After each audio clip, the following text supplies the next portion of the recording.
Vamos a continuar entonces con las actividades de la escuela. Lo que toca ahora va a haber dos clases. Primero yo les voy a presentar esto, que es simulación de procesos de aprendizaje, y más tarde va a venir la clase de Matthew. Creo que ha sido bueno, no sé cómo lo vean ustedes, pero a mí me parece que ha sido muy estimulante cómo se ha venido desarrollando el curso y creo que uno de los objetivos que teníamos cuando pensamos en esta escuela se está cumpliendo, que es ver ciertos contrastes y cosas en común que tenemos entre distintas posturas cuando estudiamos cognición. Eh, Algo que dijo Tom ayer en su clase, lo pienso retomar, él les mostró la postura que él tiene de cuál es la mejor forma que él considera que existe para entender cognición. Entonces yo les voy a presentar ahora mi versión. Y pues, así como dijo Tom ayer, pues esta tienen que considerar que es una versión sesgada, ¿no? No sé si puedan bajar un poquito las luces de acá. Digo, tampoco traigo imágenes impresionantes ni nada, pero para que haya más contraste, ¿no? Lo que yo les quiero presentar es una manera de entender cognición que ha sido muy apoyada justo por modelos de simulación computacional y particularmente por modelos de redes neuronales artificiales.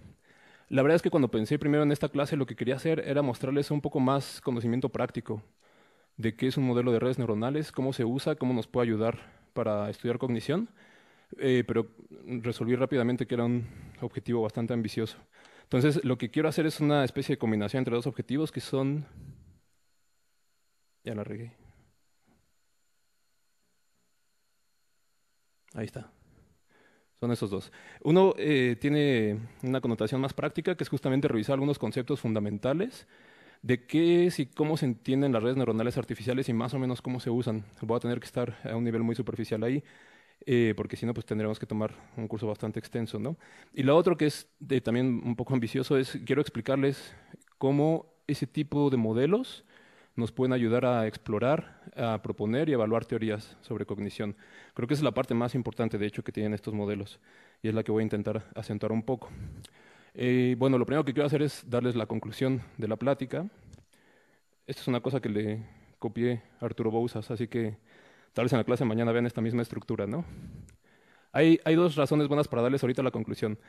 La primera es, probablemente algunos de ustedes se duerman. Entonces, si se llegan a dormir, pues al menos ya saben de qué se trató todo, ¿no? O al menos a qué punto llegamos. Y la otra es que quiero adelantarles cuál es el punto al que yo quiero llegar, porque a lo largo de la plática pues voy a estar haciendo varias referencias de cómo creo que lo que estamos haciendo o la gente que trabajamos en esta área podemos estar llegando a este tipo de conclusión. Entonces, la conclusión es esta. Y si se pueden aprender algo en toda la plática que no quieren que se les olvide, es esto lo que me gustaría que se aprendieran. Las restricciones en el sistema de procesamiento, en combinación con la complejidad del ambiente, determinan la naturaleza de la cognición. Esa es como la frase para llevarse a casa.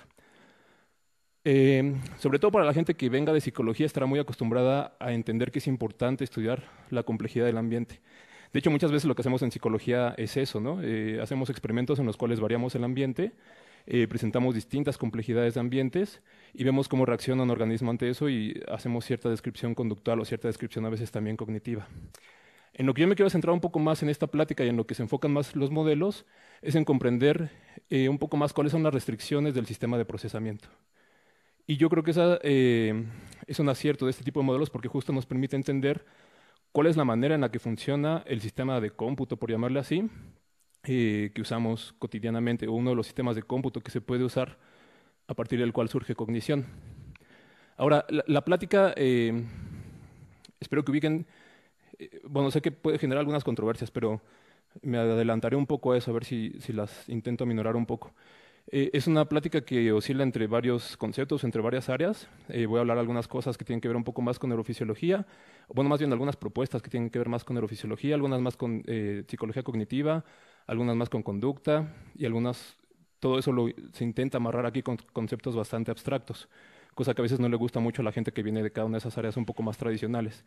Pero pues intenten mantenerse un poco flexibles para que la plática fluya bien. A quien le interese un poco más sobre este tema, les recomiendo que lean esos dos artículos que están ahí. Mucho de esto y mucha de esta conclusión está enmarcada en la teoría que se ha propuesto bajo el nombre de neuroconstructivismo, que bueno, no me detendré mucho en qué es el neuroconstructivismo, pero en pocas palabras es mucho de lo que les voy a estar hablando, ¿no? Entonces la idea básica es esta, hay un mundo ahí, es un mundo complejo, es un mundo con información, con ciertas regularidades, que presenta ciertos estímulos, y hay un sistema que lo procesa. En la interacción de esos dos está todo lo que tenemos que, bueno, yo creo que está todo lo importante que nosotros tenemos que ubicar cuando queremos entender cognición. Entonces, una de las formas en las cuales se puede estudiar esta hipótesis es simplemente haciendo variaciones en el mundo, ¿no? Presentamos distintos valores ahí, pero siempre va a ser variaciones sobre cosas que ya existen. Entonces, a veces eso representa ciertos retos para estudiar cognición. La otra forma en la cual se puede estudiar es haciendo variaciones en el sistema de procesamiento. ¿Cómo se puede hacer eso? Pues simplemente encontrando personas o poblaciones que tienen variaciones en el sistema de procesamiento. Entonces, sí es cierto que la cognición depende de la interacción entre las restricciones en el sistema de procesamiento y la complejidad del mundo, deberemos esperar que esa hipótesis se apoye justo cuando hacemos este tipo de comparaciones o cuando unimos ese tipo de comparaciones. Ahora, como se habrán dado cuenta, estoy usando mucho el término de restricciones y no sé si todos ubican más o menos, es un término un poco amplio.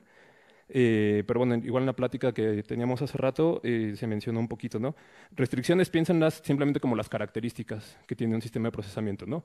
Por ejemplo, si ustedes piensan en el sistema visual, del hecho de que tengan dos ojos y que estén hacia enfrente, esas son restricciones. Y eso les permite un tipo de visión en particular.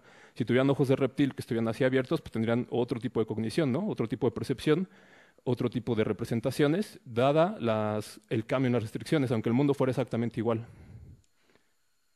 Entonces, esto es importante porque les voy a hablar también un poquito de este tema, que es cómo estudiar otras poblaciones. Entonces voy a intentar irme un poco rápido en la parte de redes neuronales para luego explicarles cómo nosotros estudiamos poblaciones atípicas, particularmente poblaciones que tienen síndrome de Down y autismo, y cómo lo que hacemos es modelar todos esos sistemas de procesamiento, o al menos las que consideramos las restricciones principales de esos sistemas de procesamiento, para entender cómo surge ahí cognición. De tal suerte que el contenido de la plática pretende abordar esto más o menos, ¿no? ¿Qué es el aprendizaje en redes neuronales artificiales? ¿Qué es el aprendizaje atípico? O en otros sistemas de redes neuronales artificiales. Y luego les voy a presentar un par de casos. El caso uno tiene que ver con cómo ocurren estos fenómenos en deficiencia intelectual, particularmente en síndrome de Down. Y les voy a hablar un poco rápido de aprendizaje asociativo y desarrollo léxico. Y luego les voy a hablar un poco de autismo y ahí voy a retomar un concepto que se mencionaba bastante en la conferencia de ayer, que es el de autoorganización, para saltar a entender categorización y vocabulario. Entonces, cuando ustedes, bueno, depende otra vez cuál sea la formación que tengan, ¿no? Tal vez aquí hay diferencias importantes entre los antropólogos, los matemáticos y demás. Pero usualmente cuando se dice el término redes neuronales artificiales, la gente suele pensar en algún sistema muy sofisticado, que se ve muy interesante o muy atractivo como eso, pero realmente cuando ya ven los artículos no es así, ¿no? Es un poco más decepcionante, son más bien esquemas así medio aburridos. Pero finalmente, si lo piensan, tiene exactamente lo mismo, ¿no? O sea, una red, aquí hay, es un resumen de varios tipos de redes que existen que se pueden usar para simular cognición. Y lo que hay aquí es simplemente en todos los esquemas van a ver que todos están compuestos, todos los modelos, están compuestos siempre por los mismos componentes estructurales, que son unidades, o sea, estos circulitos que ven aquí, y conexiones entre unidades. Entonces, cuando yo digo unidades, también se puede entender como una neurona artificial. Cuando hable de conexiones, también pueden pensar en sinapsis. Y usualmente las conexiones las vamos a describir en términos de sus pesos o sus valores de conexión, ¿no? Como verán, entonces hay muchos modelos de redes y lo que quiero darles ahora es una muy breve intuición de cómo funcionan o más o menos cómo se utilizan cuando uno piensa en procesamiento de información. La lógica está, pues como lo dice su nombre, bastante inspirada en una neurona, ¿no? Ahora, una primera cosa que tengo que decirles es, sobre todo los que vengan un poco más de neurociencias o de biología, no se preocupen si los decepciona la descripción de una neurona artificial. ¿Por qué? Porque en la neurona artificial se pierde se pierde prácticamente todas las cosas que a muchos neurofisiólogos les parecen interesantes, ¿no? Por ejemplo, no nos importa cuántos receptores tiene, qué tipo de receptores tiene, cómo funcionan los iones ahí, todo eso. Lo que nos interesa es más la parte funcional de una neurona cuando procesa información. Y eso se describe muy económicamente con tres procesos, que son, bueno, de entrada pues, siempre van a tener una unidad, como les digo, y una conexión con otra unidad. Entonces, los tres procesos que van a ser aquí importantes es que tiene que haber una entrada necesariamente, y ahí la pueden pensar o simular tan compleja como quieran cuando piensan en todas las dendritas que hay y demás. Tiene una etapa, un procesamiento, que también puede ser muy sencillo en estos modelos, y tiene una salida, ¿no? Usualmente la entrada es muy fácil de conceptualizar. Les digo, en la primera versión que había pensado la plática, quería irme un poco más a explicarles las matemáticas detrás de esto, hacer algunos ejercicios así, pero luego pensé que era muy aburrido, podía ser muy tedioso. Entonces les doy nada más los conceptos principales de esto, ¿no? La entrada de información a una unidad no es otra cosa sino la ponderación entre qué se le está enviando y con cuánto peso. Es decir, es muy lógico esto, ¿no? Si esta neurona se activa y estas están conectadas con un nivel de conexión muy elevado, pues esta también va a recibir mucha activación. Ahora, si ese nivel de conexión es muy elevado, pero es de inhibición, pues entonces si esta se activa mucho, esta se apaga mucho. Es decir, ustedes pueden pensar en todas las combinatorias posibles ahí, ¿no? Mucha activación y mucha conexión, mucha activación y poca conexión, mucha activación y conexión inhibitoria, etcétera, ¿no? Y ya, eso es todo. No hay mayor complicación que eso. Se parece igual un poco a lo que platicábamos en la discusión en la mesa redonda de hace rato. Parece muy simple como para que esto nos permita simular o modelar esos fenómenos que consideramos muy importantes, ¿no? Como representación, conceptos, incluso emociones. O sea, ¿dónde está el amor ahí? Pues, ¿quién va a poder contestar eso, no? Lo que es interesante son los procesos que emergen cuando ustedes ponen un sistema como este a interactuar de manera repetitiva, de manera constante y en un sistema un poco más grande. Ahora, un sistema un poco más grande no es necesariamente gigantesco, ¿no? Ah, bueno, esperen, antes de eso. Un pequeño ejemplo de cómo funciona simplemente la función de entrada. Si ustedes quieren calcular cuál es la entrada que hay hacia esta neurona, lo único que tienen que hacer es calcular cuál es la salida de la neurona anterior y multiplicarlo por el peso que hay entre las dos. Esto se los digo para que no se queden también con una idea muy abstracta de esto cómo se hace. O sea, todos estos modelos se implementan en programas de cómputo. Entonces, los programas de cómputo lo único que hacen es estar calculando este tipo de valores todo el tiempo, ¿no? Es decir, si esta se activa, igual se activa con un valor de 1. Manda aquí, hay una conexión aquí de punto 8, entonces simplemente hacen 1 por punto 8, entonces le llega punto 8 de activación a esto. Y hay toda una filosofía detrás de esto de cómo consideramos que eso también es información, o ahí se está procesando información.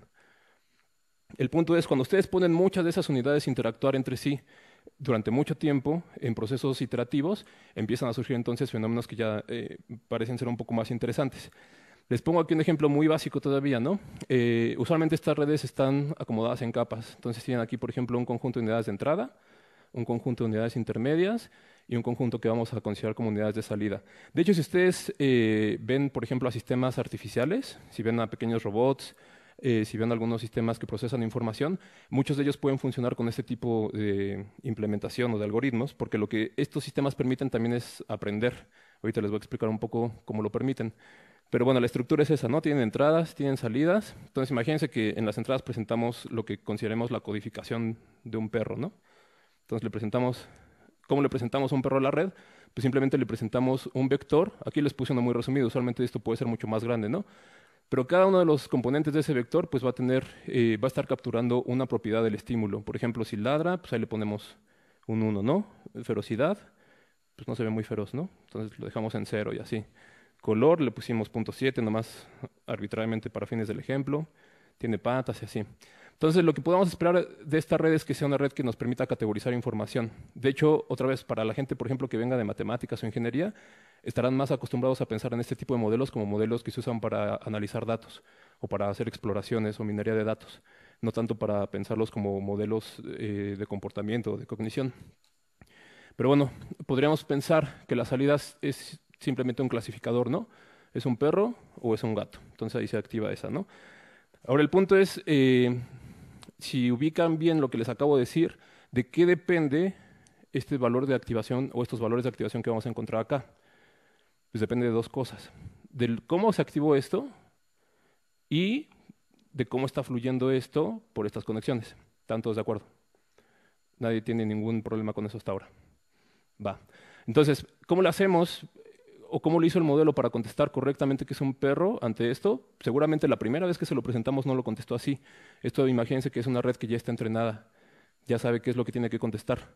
Entonces, ¿cómo aprendió esa red a contestar? En pocas palabras, lo que eso se traduce en este tipo de modelos es qué tipo de modificaciones tuvo que hacer a los pesos, de tal forma que la información fluyera de la entrada a la salida de manera exitosa. O lo que se denomina usualmente como hacer un mapeo entre entrada y salida. Lo que se necesita para lograr eso es presentar muchos casos y muchas veces. De tal forma que lo que hacen estos modelos son modelos muy eficientes para mapear entradas con salidas, que requieren y lo que requieren es encontrar la mejor combinatoria de pesos para que puedan procesar ya un gran número de elementos. Ujú. Ah, pensé que estabas alzando la mano. Ah, sí.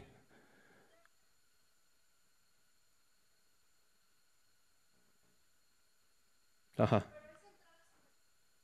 Sí. O sea, justo este conjunto de cuatro valores que ves ahí, ese se considera un vector de entrada. Y ese representa a un, digamos, un ejemplar nada más de los que les estamos presentando. Y le presentamos muchos, ¿no? O sea, ese es un perro, luego le presentamos otra combinatoria que es otro perro, luego le presentamos un gato y así. Exacto. Sí. Una dimensión que tú consideras importante en ese modelo. Entonces, lo que tiene que hacer la red es encontrar la mejor combinatoria de pesos, ¿va? O llegar a la mejor combinatoria de pesos de las conexiones. ¿Cómo se logra eso? Pues esas formas en las cuales las redes encuentran las mejores combinatorias de pesos o ajustan los pesos o las conexiones se denominan como algoritmos de aprendizaje. Y es interesante porque justo uno no llega aquí y le dice esto tiene que irse para acá, sino que uno le dice esto, respóndeme algo, la red responde algo y le decimos no, eso fue un error. Entonces dice, bueno, tengo que ajustar un poco.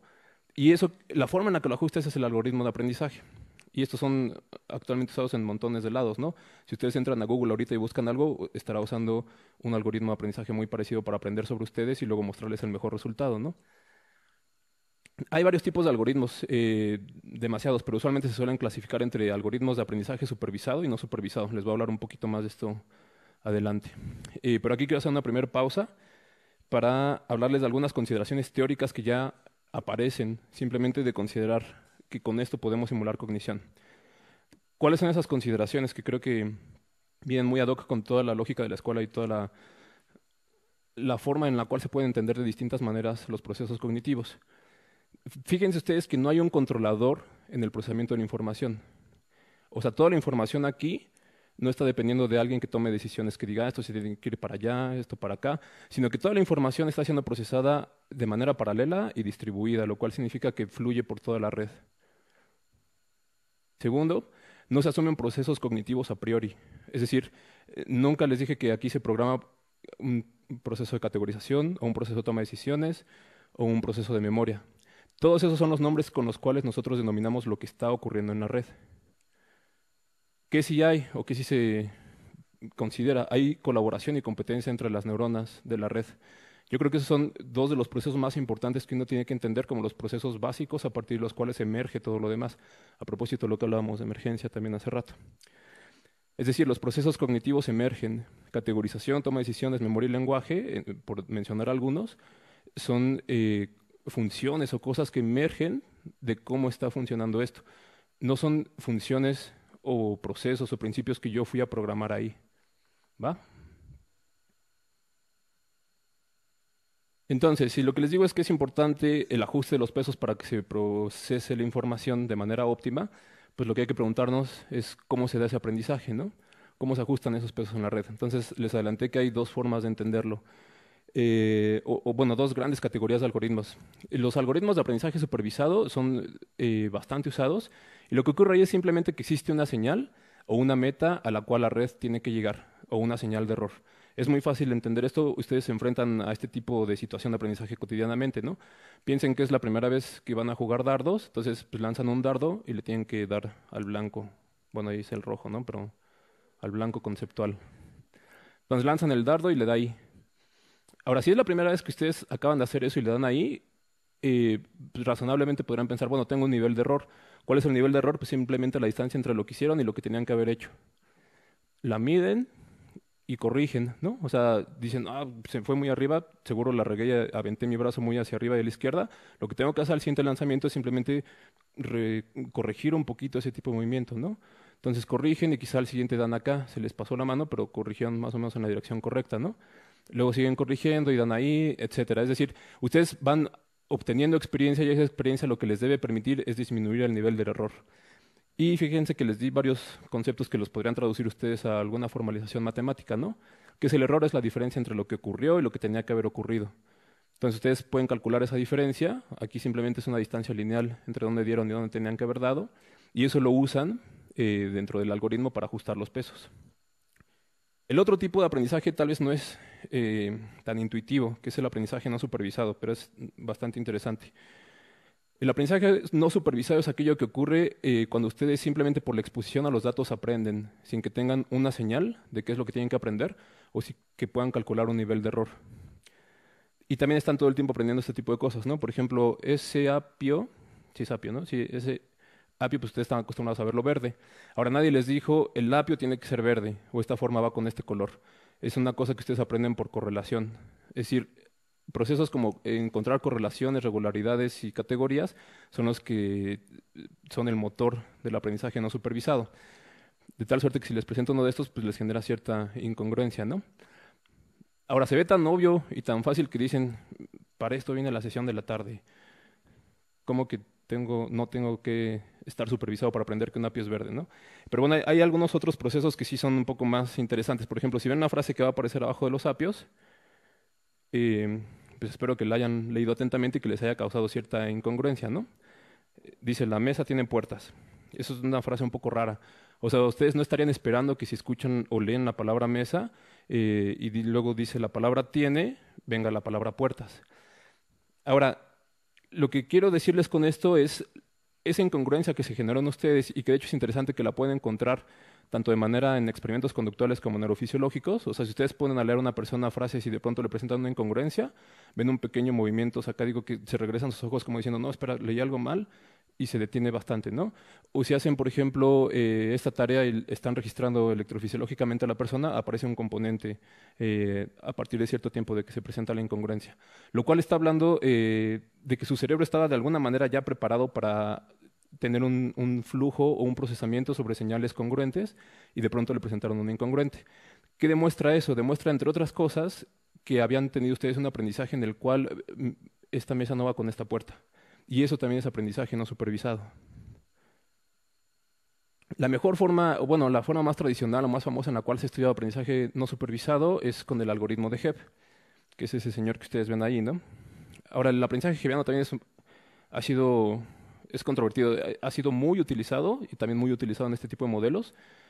Y también ha sido recientemente criticado por considerarse muy básico como para explicar procesos más complejos. Lo que Hebb dijo, bueno, parafraseándolo, porque esta es una frase muy resumida, es la frase que ven hasta abajo en negritas, ¿no? Pocas palabras, lo que Hebb dijo es, las células que disparan juntas fortalecen su conexión. Lo cual es muy básico y muy sencillo, pero al mismo tiempo es una función muy poderosa, ¿no? Eso Hebb lo dijo a nivel teórico, pero luego hubo evidencia neurofisiológica que demostró que de hecho sí pasa así. Y lo que es interesante es que esto, de hecho, es la descripción verbal de un algoritmo. Lo que está diciendo es cada vez que disparen A y B juntas, que se fortalezca la conexión, de tal forma que ustedes pueden traducir esa descripción verbal a una descripción matemática e incorporarla en un modelo de estas características. Bueno, ahí rescato algunos puntos, ¿no? Suele considerarse como un aprendizaje no supervisado, describe la mejora en eficiencia sináptica dependiente de la coactivación neuronal y permite incorporar descripciones neurofisiológicas de plasticidad neuronal y también permite describir varios procesos conductuales que siguen estos principios. Entonces, bueno, vean ahí, disparan las dos al mismo tiempo y se hace más gordita la conexión. Entonces, lo interesante de esto es que tiene ciertas compatibilidades conductuales, ¿no? Por ejemplo, si consideran que A es una unidad o un conjunto de unidades, una red por ahí que se activa ante ciertos estímulos y B se activa ante ciertos otros estímulos, pues esto les permite entonces describir con una descripción formal cómo se dan el aprendizaje entre ciertas cosas, ¿no? Por ejemplo, cómo se aprende entre olor y visión, cómo se aprenden correlaciones entre alarmas y consecuencias, entre palabras y objetos, o también correlaciones que son importantes a nivel temporal, cómo se aprenden correlaciones entre artículos y sustantivos, ¿no? Hablando también un poco de los ejemplos de correspondencia semántica que les planteaba hace un momento. Y la compatibilidad neurofisiológica también es interesante y de hecho ha ampliado un poco la descripción hebbiana, porque lo que indica esta compatibilidad o lo que se encontró en algunos experimentos es, hay un proceso que se denomina LTP por sus siglas en inglés, que es potenciación a largo plazo, que lo que describe es que si ustedes tienen dos unidades que están conectadas y estimulan con alta frecuencia una de ellas y miden la respuesta en la otra, si ustedes presentan trenes de alta frecuencia de estimulación a una de ellas y la otra empieza a responder mucho, lo que ocurre en el tiempo es que después solo tienen que presentar algunos pequeños pulsos a una y la otra va a seguir respondiendo mucho. ¿Por qué? Porque justamente hubo una mejora en la eficiencia sináptica. Y eso pues aquí lo pongo gráficamente como una conexión más gorda y matemáticamente también se puede representar de manera muy sencilla. El complemento también fue que se encontraron experimentos que se denominan como depresión a largo plazo también. Y esto va a ser importante para una buena parte de la plática. La depresión a largo plazo lo que implica es que si estas neuronas no están necesariamente sincronizadas en su disparo, de hecho lo que ocurre es decrementa la eficiencia sináptica, de tal forma que esta A se vuelve menos buena en activar a esta B ante patrones de estimulación que antes sí lo lograban. ¿Sí? ¿Hasta ahí vamos bien? Y bueno, hay algunas referencias para quien le interese un poco más de los dos procesos y de la interacción entre ellos. Lo que es muy interesante de estos dos procesos es que son parte de un continuo de modificación sináptica, que se puede ver más o menos así. Imagínense que en esta gráfica la línea que tienen ustedes aquí, donde está el 0, es un proceso, es un punto donde no hay modificación sináptica o no mucha, ¿no? Entonces, lo que está en este eje, en el eje horizontal, es el nivel de respuesta neuronal. Y lo que está en el eje vertical es la descripción de cómo mejora la eficiencia sináptica. De tal forma que cuando ustedes tienen poquita respuesta neuronal, de hecho tienen LTD, o sea, baja la eficiencia sináptica. Y luego cuando tienen mucha respuesta neuronal, empieza a aparecer LTP, ¿no? Empiezan a tener mejor respuesta, mejor eficiencia sináptica. Pero eso parece estar como de alguna manera dividido por una especie de umbral. Es decir, a partir de cierto nivel de estimulación ya empieza a crecer la eficiencia en la conexión. Ahora, ¿por qué es interesante eso? Se ha encontrado que en algunas poblaciones que tienen desarrollo atípico, por ejemplo, como en el síndrome de Down, y esto se ha encontrado en modelos de investigación animal, los procesos estos que les menciono de mejora sináptica de LTP y LTD están ahí, pero se presentan de manera atípica. ¿A qué me refiero con esa manera atípica? A que, por ejemplo, está ahí la conexión, puede crecer, pero no crece exactamente con los mismos patrones o bajo los mismos parámetros con los que crece en ratones salvajes típicos, ¿no? De tal suerte que eso se puede escribir así. Esta sería una representación teórica de la curva normal de modificación sináptica. Y lo que ocurre en síndrome de Down es que parece que el umbral está más elevado.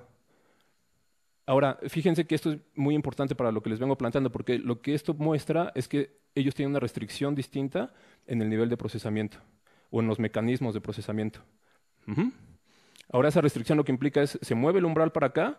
¿Qué pasa si se mueve ese umbral? Pues que ante los mismos niveles de estimulación donde quizá ya se mejoraba, ya se presentaba una mejora sináptica en cerebros típicos, ahí se sigue presentando quizá todavía un poco de decaimiento o al menos no se alcanza el incremento en la eficiencia sináptica. Es decir, ahí tenemos un buen caso de cómo podemos tener un mismo mundo, pero vamos a tener restricciones de procesamiento distintas. Y lo que queremos ver es cuál es entonces el proceso cognitivo o el tipo de cognición que va a emerger ahí. ¿Hasta ahí va bien la cosa? ¿No hay dudas? Va.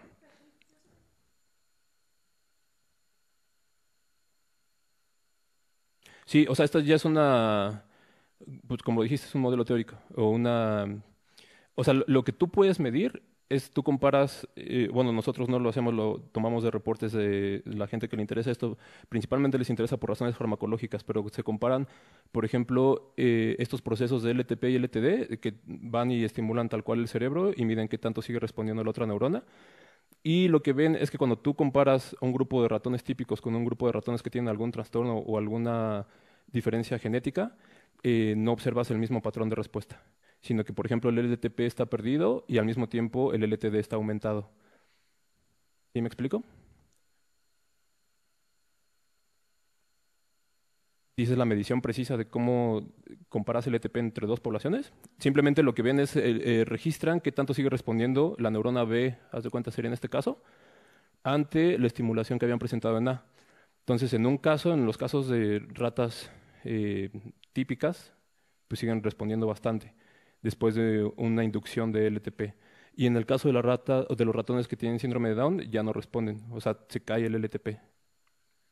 Ahora, esos datos se han usado en combinación con un modelo teórico. Este modelo es una descripción que está muy ajustada a un modelo neurofisiológico matemático, que es el modelo de Bienstock, Cooper y Munro, que son los que sugirieron esta noción del umbral. Y lo que ellos sugieren que es interesante también es que ese umbral es dependiente de la experiencia. Conforme tú vas teniendo experiencia se puede recorrer a la derecha o a la izquierda, pero también parece estar recorrido entre poblaciones. Entonces, lo que nos preguntamos nosotros es, ¿qué consecuencias tiene un cambio en el umbral LTP-LTD para el aprendizaje en síndrome de Down? En pocas palabras, ¿no? ¿Cómo nos decidimos a evaluar esto? Pues hicimos un modelo que comparara justo un proceso de aprendizaje donde ese umbral es distinto, ¿no? Entonces, diseñamos una red muy chiquita y muy sencilla, como les digo, que usualmente pueden ser para probar este tipo de hipótesis. Entonces, aquí tienen distintas unidades que pueden representar distintos estímulos y se pueden coactivar entre sí y fortalecer sus conexiones, ¿no? Entonces, lo primero que hicimos fue, ¿cuál es el experimento más fácil que uno puede hacer para empezar a ver si hay diferencias o no? Pues simplemente estimulamos A y B de manera repetida y vemos qué pasa con eso. Y en el modelo entonces se presentan dos curvas de aprendizaje, ¿no? Ahí pueden ver en negro la curva de aprendizaje típica y en blanco la curva de aprendizaje con síndrome de Down. Es decir, son muy parecidas y lo único que cambia es que los de síndrome de Down se tardan un poquito más, pero en algún momento se emparejan con los típicos, ¿no? Entonces dijimos, bueno, pues ahí va, un poco capturando algunas evidencias empíricas de comportamiento, ¿no? Luego dijimos, vamos a presentar un escenario estimular o un escenario ambiental un poco más interesante, que es, em, mezclemos ahora dos tareas. Tiene que aprender AB y al mismo tiempo tiene que aprender CB.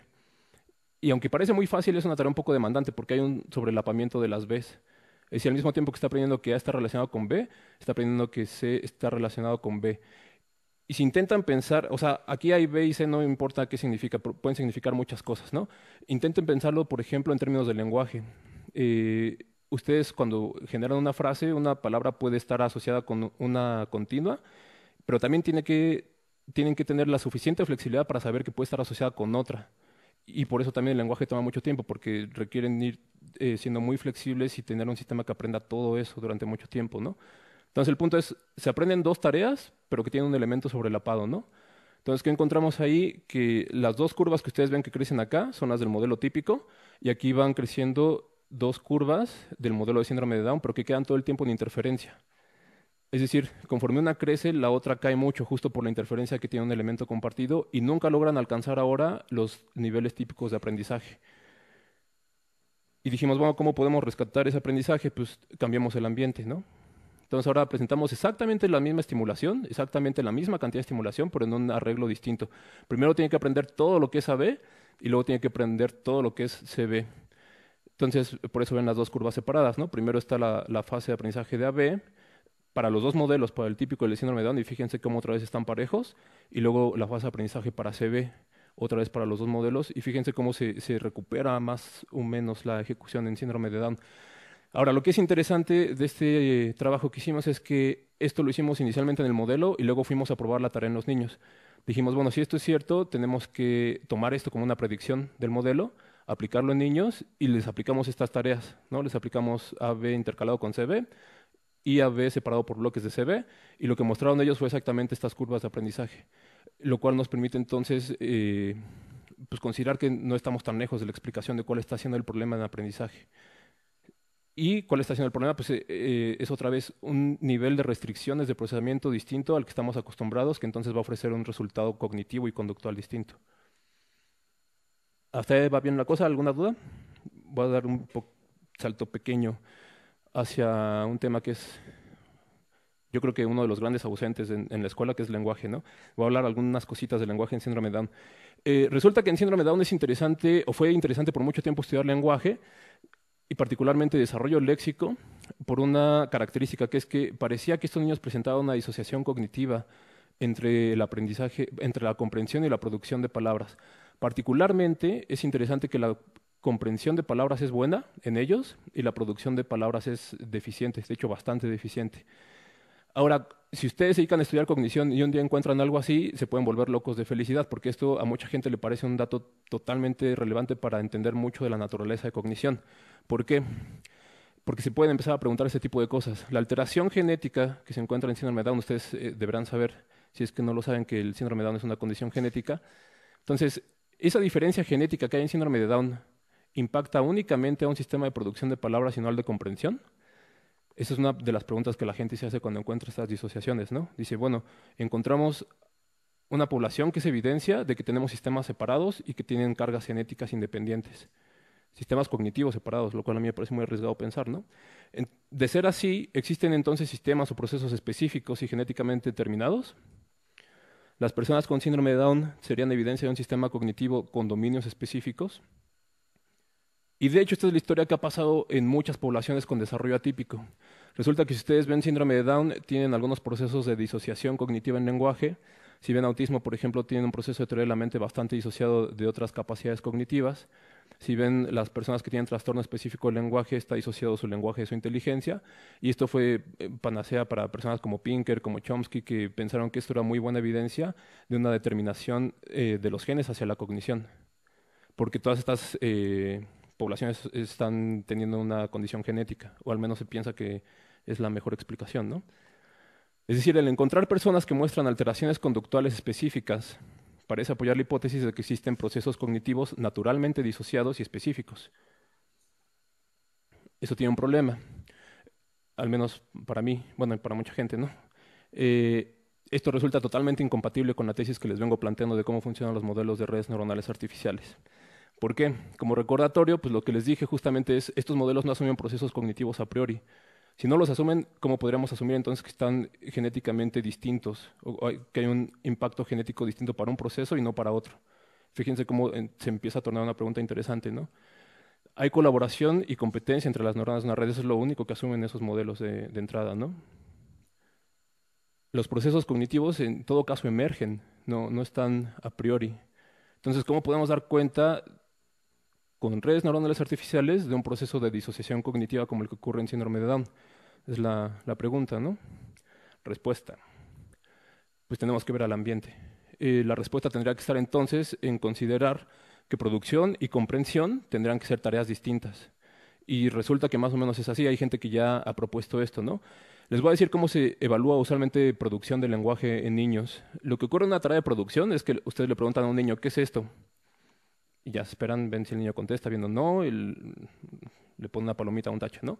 Pero cuando ustedes estudian comprensión o evalúan comprensión en niños, le dicen, ¿cuál es la brocha? O dame la brocha. Y le presentan eso.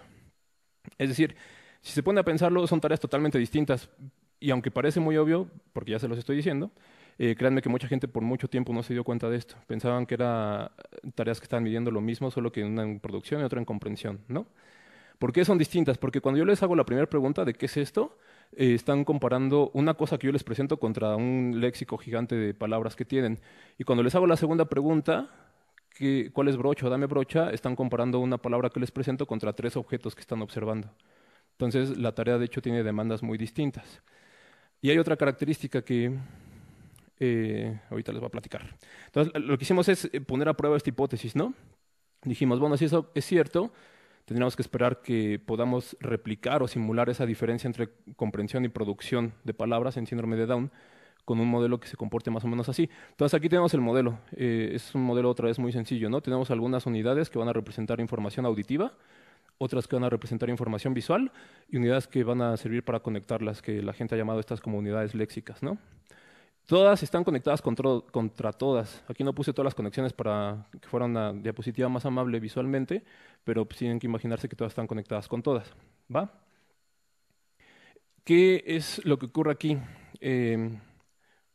Bueno, otra cosa importante. Hicimos otra vez una comparación de 2 modelos. Uno de aprendizaje típico, donde tenemos los parámetros normales o típicos entre LTD y LTP, y otro de síndrome de Down, donde presentamos más probabilidad de que tenga LTD que LTP. ¿Va? Entonces, ¿qué hacemos aquí? Tomamos otra vez, tuvimos que ver un poco cómo funciona el ambiente durante el proceso de aprendizaje de palabras. Tal vez ustedes no se han preguntado esto, pero si se ponen a pensar en cómo aprendieron ustedes a asociar algunas palabras a algunos objetos, o sea, cómo aprendieron, por ejemplo, que la palabra silla corresponde con esta cosa, créanme que es una tarea más difícil de la que podrían haber pensado. ¿Por qué? Porque la primera vez que ustedes escucharon eso, la primera vez que su mamá les dijo, su papá les dijo, su cuidador les dijo silla, y ustedes estaban viendo así a su alrededor, había muchas cosas, no solamente había una silla. Es decir, había una silla, había tal vez una mesa, una manzana, un sillón, ¿no? Entonces, ¿cómo le hacen? Eso es un problema. Lo que tienen que hacer es un proceso de aprendizaje estadístico. Su cerebro lo que tiene que hacer es encontrar cuáles son las regularidades estadísticas en el ambiente. Es decir, requieren muchos ensayos. ¿Por qué? Porque al segundo ensayo que escuchen la palabra silla, igual hay una silla también, pero también hay un perro, hay un hueso y hay otras cosas. Entonces, al siguiente, igual hay una silla otra vez, pero también está el perro y ahora ya no está el hueso, sino que hay otra cosa y así. ¿Me explico? Es decir, se tienen que enfrentar a muchos casos y su cerebro está teniendo una gran demanda porque lo que está haciendo es cuáles son las regularidades aquí que son importantes. Entonces, esa es la forma en la que entrenamos al modelo, ¿no? Activamos una de estas y activamos muchas de estas. Dentro de ellas la correcta y eso lo repetimos cientos de veces para cada uno de los casos que tenemos. ¿Y qué es lo que encontramos con eso? Que si luego, bueno, cada determinado tiempo, es decir, cada determinada presentación de algunas palabras, evaluamos cómo es la comprensión y cómo es la producción. ¿Cómo evaluamos eso? Ya no le decimos que aprenda, sino que le presentamos solamente la activación de una y vemos cuál de estas activa mejor. O le presentamos la activación de esta y vemos cuál de estas activa mejor. Cuando vamos de derecha a izquierda, estamos evaluando comprensión y cuando vamos de aquí para acá, estamos evaluando producción. Ujú. Entonces lo hacemos en el modelo y esas son las curvas de aprendizaje en desarrollo típico. Vean que van muy parejas, pero es interesante que aquí al inicio hay un desfase entre comprensión, que empieza mejor, y producción, que empieza más bajo. Esto es algo que ustedes ubicarán que pasa en todos los sistemas. De hecho, si ustedes en algún momento aprendieron otro idioma, van a ver que ustedes inicialmente comprenden más de lo que pueden decir. O sea, alguien les puede hablar algunas frases y las entienden, y si ustedes quisieran aventurarse a decir el mismo tamaño de frases, les va a costar más trabajo. Y eso no es otra cosa sino un resultado de las regularidades estadísticas con las cuales se aprende ese idioma, ¿no? Ahora, ¿qué pasó cuando lo hicimos en síndrome de Down? Pues ahí está. Fíjense cómo la curva que va por abajo es la de producción y la curva que va por arriba es la de comprensión, justo lo que les había dicho. Es decir, estamos con esto nosotros recreando que hay un desfase entre comprensión y producción, pero en ningún momento en el modelo apelamos a pensar que eso se debía a lugares distintos en donde se está procesando información o a principios distintos con los que se está procesando.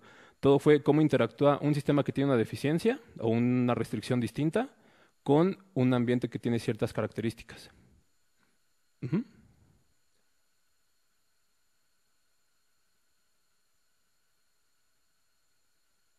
Ajá. Ah, sí, buena pregunta, porque creo que no lo especifique tanto. O sea, lo que ocurre ahí es, tú calculas el nivel de coactivación y estableces un umbral. Si la coactivación está por debajo del umbral, activas depresión a largo plazo. O bueno, activas en pocas palabras que tiene que empezar a decaer la conexión.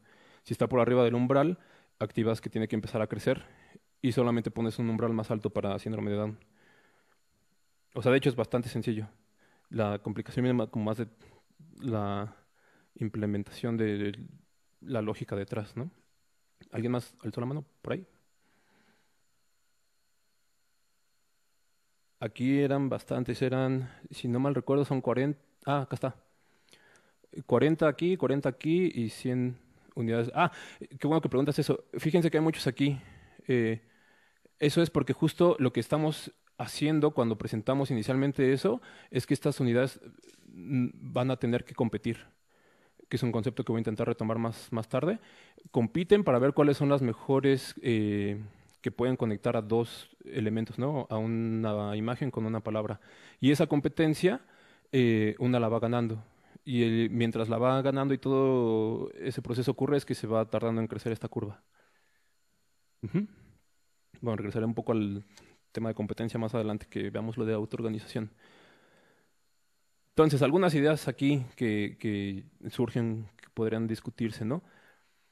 De entrada, con este tipo de trabajos lo que hacemos es que cuestionamos la noción de procesos cognitivos innatamente disociados, que va en contra de muchas de las teorías muy fuertes en cognición. En cambio, asentamos la importancia de comprender una ruta que va desde mecanismos básicos hasta procesos complejos. Es decir, nuestro mecanismo más básico es simplemente, bueno, hay dos aquí que son competencia, colaboración y aprendizaje asociativo, y desde ahí nosotros nos aventuramos a saltar a que ahí emergen procesos más complejos y más interesantes, ¿no? Es decir, estos de acá llevan a producción, comprensión, lenguaje, etcétera. Es decir, es importante ver las interacciones entre las propiedades del mecanismo y la estimulación. Y también esto presenta, no puedo hablar demasiado de esto porque sería también todo un tema, una forma distinta de entender la psicología remedial o la psicología clínica, ¿no? Si ustedes, tal vez va a ser más claro con el caso de autismo, pero lo que esto estaría indicando es a que uno tiene que atender, por ejemplo, cuáles son las regularidades a las que se enfrenta, regularidades de entrenamiento o complejidad de entrenamiento a las que se enfrenta un niño con síndrome de Down en vez de simplemente darle más entrenamiento, que más bien lo intuitivo es que eso sería contraproducente bajo esta lógica. Entonces, hasta aquí les he hablado más o menos de aprendizaje en redes neuronales, aprendizaje atípico, y les presenté un par de casos, ¿no? El de aprendizaje asociativo o estadístico y el de desarrollo léxico en síndrome de Down, y me falta hablarles algunas cosas de autismo. Dejen ver cómo va de tiempo. Ahí está. Bueno, el autismo es una condición muy complicada de estudiar porque hay una heterogeneidad gigantesca en la población autista. Pueden encontrar mucha variabilidad en lo que ustedes observan en una persona con autismo y puede ser un perfil totalmente distinto al que observan en otra persona con autismo. Ese es uno de los grandes problemas que yo creo que existen actualmente en el área. Pero bueno, de manera muy general, lo que todos parecen que comparten es estos dos dominios, ¿no? Tienen deficiencias en la comunicación e interacción social y tienen comportamiento restrictivo o repetitivo que se puede manifestar con alguna o varias de estas en distintos niveles. No todos presentan todas esas características y no todos tienen el mismo nivel de severidad. Eso les digo que es un problema, ¿no? Dentro de las características cognitivas, eh, se las menciono muy rápidamente como conceptos muy generales. Tienen algunos problemas considerables en categorización, que parece venir de habilidades perceptuales atípicas, cosa que se ha descrito con el concepto de que tiene una coherencia central débil. Entonces, si se acuerdan, sobre todo los de psicología, de la teoría de la Gestalt, que dice que más importa el conjunto que las partes, parecería que aquí a veces es al revés. O sea, no logran tener esa representación de un conjunto o de darle una representación coherente a algo, sino que se enfocan más a veces en algunas de las partes.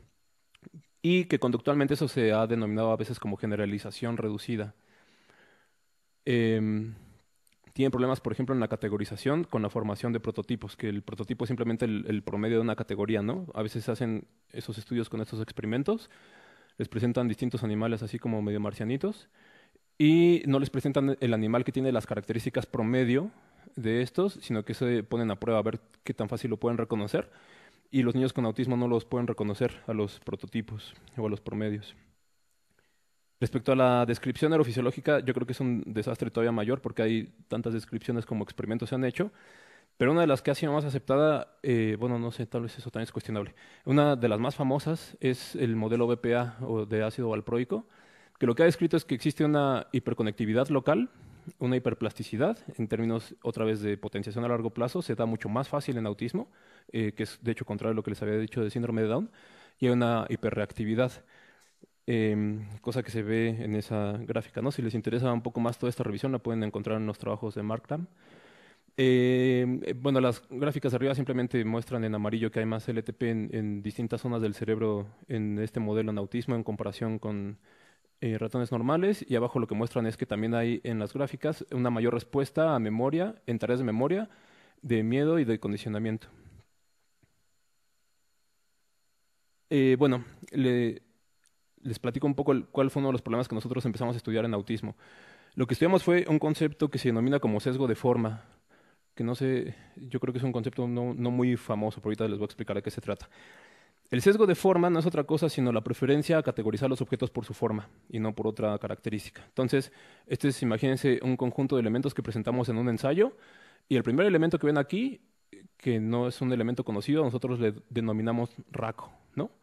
Y luego le presentamos otros elementos a los niños y esperamos a ver cómo los clasifica o cómo los categoriza. Entonces, por ejemplo, tenemos uno que es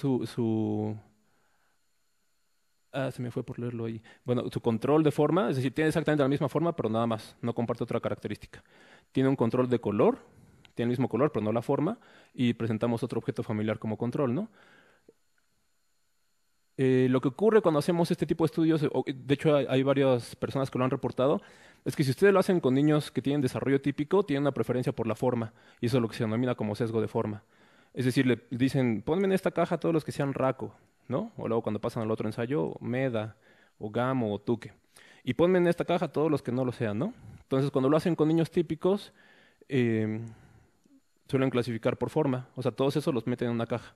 Cuando lo hacen con niños que tienen autismo, y esto lo han reportado varias personas, meten tanto a los que tienen la forma como a los que tienen el color. y parece que no tiene que ver con que entiendan instrucciones bien o mal o con que tengan un nivel de lenguaje distinto, parece ser una preferencia en cómo categorizan. Y lo que es interesante es que los familiares no los categorizan, lo cual es un buen control de que sí están entendiendo por una parte la tarea, ¿no? Lo que nosotros cuestionamos es, bueno, hay un problema con esas metodologías.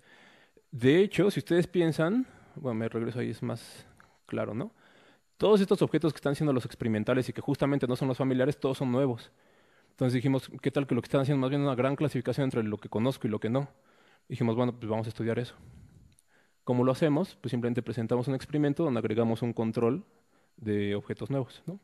Entonces ya tenemos el control de objetos familiares, el de objetos nuevos, el de color y el de forma. ¿Va? Entonces, ¿cuál fue nuestro acercamiento teórico para estudiar esto? Otra vez vamos a integrar un experimento con niños, con un modelo computacional. Lo que hicimos fue, ¿cuáles son esas restricciones en el procesamiento neuronales atípicas? Al menos las que creemos que son importantes considerar para explicar este tipo de fenómeno. ¿Cómo de ahí pasaríamos entonces a explicar una categorización visual alterada? ¿Cómo de ahí podríamos pasar a explicar un sesgo de forma atípico y en consecuencia un desarrollo de vocabulario atípico? Este es el salto más grande en la plática porque no les he explicado algunas cosas, pero me van a tener que creer. Sesgo de forma se ha propuesto como uno de los mecanismos que nos permiten adquirir vocabulario de manera muy rápida. El hecho de que ustedes inicialmente empiecen a categorizar cosas con una preferencia de forma, se ha demostrado e incluso se ha inducido que entrenando el sesgo de forma, los vocabularios de los niños aumentan de manera gigantesca, principalmente en inglés, aunque en español también ocurre. Entonces, este acercamiento que les digo lo implementamos en un modelo teórico, un modelo neuronal, que es un modelo de autoorganización, que aquí me ayuda bastante que el doctor Kelso ya mencionó ayer algunas cosas de esto. Voy a mencionar solo algunas de las que creo que son importantes. Es un poco complicado intentar hacer esto en pocos minutos, pero me aventuraré. La autoorganización es un proceso donde emerge una coordinación global entre distintos elementos a partir de su interacción. Otra vez, recuerden el concepto de que aquí no hay alguien que llegue a organizar. No es como una orquesta donde hay un director que es el que tiene la responsabilidad de decir tú más fuerte, tú más bajo, vámonos todos más lentos. Aquí esto no pasa, sino que aquí la organización emerge por la interacción que se da todo el tiempo entre todos los elementos del sistema, que en este caso son neuronas. Pero es interesante el proceso porque también se pueden observar fenómenos parecidos, por ejemplo, en organizaciones sociales. El caso más evidente o el que se suele citar mucho es cuando ustedes van a un concierto usualmente de música clásica o una obra de teatro o algo donde no sea mucho escándalo. O sea, no piensen en un concierto de reggaetón o una cosa así, ¿no? Tiene que haber cierta civilidad ahí. Van a un concierto, acaba alguna cosa importante, la gente empieza a aplaudir. Si ustedes dejan que esos aplausos se mantengan un rato, van a empezar a escuchar que se están sincronizando. Es decir, al inicio los aplausos suenan muy ruidosos y con cierto tiempo que los dejen pasar se empiezan a sincronizar, pero no hay nadie que esté diciendo, a ver, síganme todos, ¿no? O sea, simplemente empieza a emerger ese proceso. Algo parecido ocurre para mucha gente en algunas funciones en redes neuronales. Bueno, déjenme voy un poco más rápido en esto. Es lo que ya les dije. Bueno, este proceso se ha sugerido, de hecho uno de los principales proponentes de él, que es él, Jojonin, pueden leer varios trabajos de él sobre autoorganización, ha sugerido que es un proceso que parece estar muy relacionado a cómo se da cierto refinamiento de mapas corticales y cómo emerge una organización topográfica en los mapas corticales, que ahorita les voy a intentar explicar a qué se refiere ese término. Lo voy a intentar hacer con el esquema más fácil que encontré de esto. Aquí lo que tienen ustedes son dos componentes de redes, ¿no? Tienen aquí una red, tienen acá otra red. Estas dos redes trabajan con autoorganización. Es decir, tienen aquí un montón de unidades, solo están dibujadas algunas. Y lo que presentan aquí es otra vez información verbal, digamos, o auditiva. Lo que presentan acá es información visual. Entonces, el punto es, imagínense que estos mapas, tanto el auditivo como el visual, imagínense ustedes que ya están totalmente organizados o ya están totalmente entrenados. Lo que va a ocurrir entonces es que si presentan este perro, se va a procesar en esta zona. Y si presentan otro perro, se va a procesar en esta zona.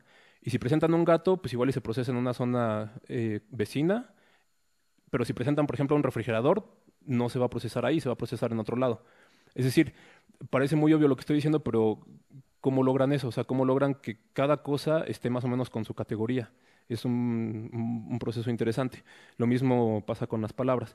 Y de hecho, si ustedes vieran, por ejemplo, justo la unidad que está al centro de esa representación, esa sería, hagan de cuenta, como la que representa aquellas características prototípicas de lo que le estarían presentando, que sería el perro prototípico, ¿no? Ah, bueno, pero el punto es, eso es al final, una vez que esos mapas ya están entrenados. Al inicio de ese entrenamiento, eso no pasa así. O sea, al inicio, si ustedes presentan un perro una vez nada más, igual y sí se procesa aquí. Pero si luego presentan un refrigerador, puede ser que se procese acá, en la que sigue. Y si luego presentan otro perro, puede ser que se procese acá. Es decir, al inicio es un poco caótico y es muy aleatorio dónde se están procesando las cosas. Y es con el tiempo y con muchas presentaciones y con un proceso de desarrollo que se va teniendo una organización sobre esos mapas. Ujú. Ahora, ¿cómo ocurre esa organización? Pues justo a partir de que hay competencia y cooperación adentro del mapa. Lo voy a tener que explicar de manera muy rápida, pero ¿a qué se refiere esto? Por ejemplo, ustedes le presentan una taza al mapa, ¿no? Y esa taza la presentan igual con un vector, como lo que les había dicho, ¿no? Por ejemplo, en este caso la presentamos con un vector de 7 características que captura qué tan larga es, ancha, alta, cuántas características tiene, sus propiedades de color y demás. Entonces, cada una de las unidades que ustedes tienen aquí tiene la capacidad de procesar todas esas características. Entonces va a ganar una, la que esté mejor preparada. Y al inicio eso es un poco aleatorio. El punto que tienen que ubicar es que simplemente gana una neurona. Y esa neurona que gana es entonces la que está mejor capacitada en ese momento para procesar tasas. ¿Va? Lo que va a ocurrir ahí es que entonces empieza un proceso de aprendizaje. Aunque esa neurona ya ganó, esa neurona se puede volver todavía mejor para procesar tasas. Entonces lo que va a hacer es justo una reducción entre lo que le acaban de presentar, una reducción del error otra vez, entre lo que le acaban de presentar, la información que ya tiene esa neurona y la va a intentar hacer todavía más pareja. La otra cosa interesante que va a ocurrir es que esa neurona va a establecer un vecindario, va a empezar a ayudar a sus amigas. Es decir, todas las que estén más cercanas a ella, va a decir, bueno, las voy a ayudar. Entonces, imagínense, por ejemplo, que esta es la que gana en un momento. Entonces, establece un vecindario con estas y les dice, bueno, todas ustedes también aprendan un poco de lo que son los perros. Tal vez no tanto como yo, pero aprendan un poco, ¿no? Y así pasa, de tal suerte que conforme ustedes van presentando muchos casos y ese aprendizaje se empieza a distribuir en la red, se empieza a generar un refinamiento y se empieza a jalar o a atraer cierto procesamiento de algunos elementos hacia ciertas zonas de la red y empieza la interacción justo entre la competencia y la colaboración de todas esas unidades. Y eso se describe en esa fórmula. No es importante que lo entiendan, simplemente créanme. Y lo que es importante, aquí sí, para que entiendan cómo simulamos autismo, es el componente de la vecinitud o de la cooperación que hay entre las unidades de una red. Lo que decidimos fue tomar algunas de las descripciones que se han postulado principalmente para el modelo BPA de ácido valproico de autismo y algunos estudios también de resonancia que muestran al menos cualitativamente este tipo de fenómeno. Y lo que hacemos es esa cooperación que presentan las neuronas o esa ayuda que presentan entre amigas las neuronas, empieza siendo, de manera típica, empieza siendo grande y con el tiempo se va haciendo chiquita, ¿no? Entonces, al inicio, cuando alguien está aprendiendo o cuando un modelo está aprendiendo alguna cosa de estas, si esta es la ganadora, imagínense que al inicio el vecindario es gigante, ¿no? Casi que del todo el tamaño de la red.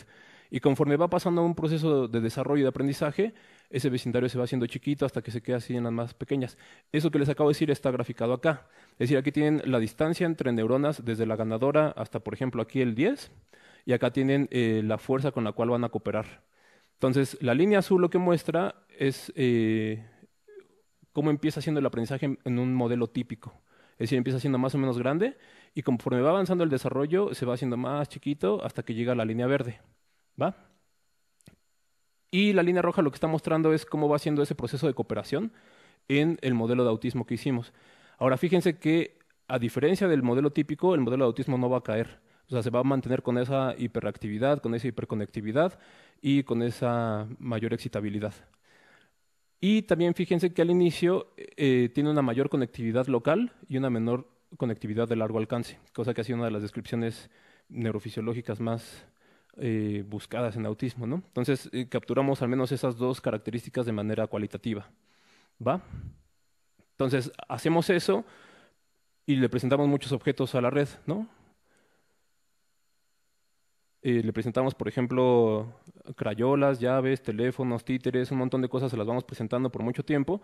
le permitimos que vaya aprendiendo y al inicio simplemente la dejamos aprender sobre los objetos, luego le presentamos los objetos junto con palabras, es decir, ya no solo le presentamos el objeto, sino que también le decimos esto se llama taza. Y lo que ocurre en el tiempo es esto que está aquí. Fíjense primero en el panel de arriba a la izquierda. Esto es, hagan de cuenta, la misma red, solo que ya no tiene las bolitas para que todo sea más fácil de ver. Pero aquí están todas las unidades, ¿no? Y lo que están mostrando los círculos es cuáles son esas zonas donde se están procesando algunas categorías. Por ejemplo, A pueden ser llaves, aquí están títeres, aquí están pelotas, etcétera, ¿no? Es decir, está más o menos bien organizado. Hay distintos lugares para distintas categorías y están bien definidas, al menos hasta este momento, aunque luego se definen mucho mejor. Ahora, en el modelo de autismo, o ASD por sus siglas en inglés, fíjense el desastre que es esto. O sea, obviamente eso que hicimos, que fue mantener una cooperación más elevada y que nunca decae, pues no le permite aprender bien las categorías. Pero fíjense lo que pasa después. Le permitimos que aprenda que algunas categorías se asocian a algunos nombres y emerge una organización que no es muy buena, de hecho, pero empieza a ser funcional.